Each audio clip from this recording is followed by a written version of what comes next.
Livro Histórias que abrem a janela mais ampla de Deus. Autor de Verne Frank. Graça para servir. Expectativas. Elizabeth Elliot conta a respeito de um casal que estava casado havia 2 ou 3 semanas apenas. A esposa saíra para fazer compras e o marido ficou imaginando uma maneira de agradá-la para surpreendê-la ao chegar, demonstrando assim o quanto a amava. Ele teve uma ideia genial.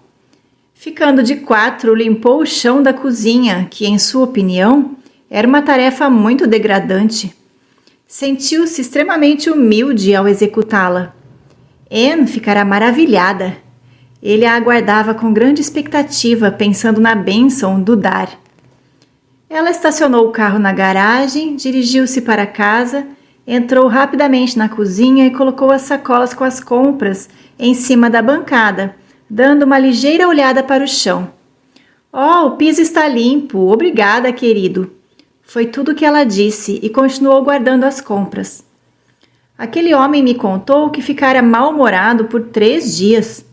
Ferido e sentindo-se insultado, julgava não ter sido apreciado da forma adequada. A bênção de dar desvaneceu em um piscar de olhos por não ter recebido o agradecimento pelo qual aguardara.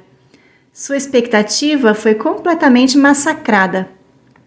Anne não fazia ideia de qual era o problema. Ela não sabia que para seu marido, um esposo esfregar o chão era algo inédito, especialmente sem a esposa haver pedido.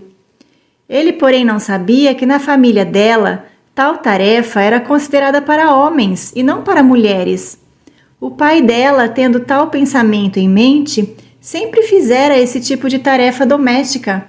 Aquele jovem esposo aprendeu uma lição com profundidade. Ele agora crê ser sábio que todo cristão tenha como alvo a lição que Jesus nos ensinou. Somos servos inúteis porque fizemos apenas o que devíamos fazer. Aprender a viver junto demanda paciência. Obviamente, o seu relacionamento de marido e mulher permaneceu intacto.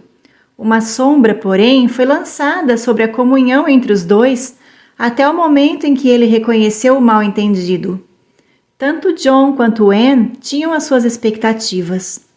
Elizabeth Elliot.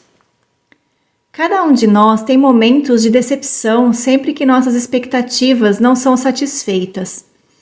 O rei Davi compreendeu isto e escreveu: somente em Deus, ó minha alma, espera silenciosa, porque dele vem a minha esperança. Pai, ao percebermos quão suficiente Tu és, não buscarei em outros minha satisfação. Lembra-nos hoje que somente em Deus espero silenciosa. Meu coração responde sim, em Ti eu confio.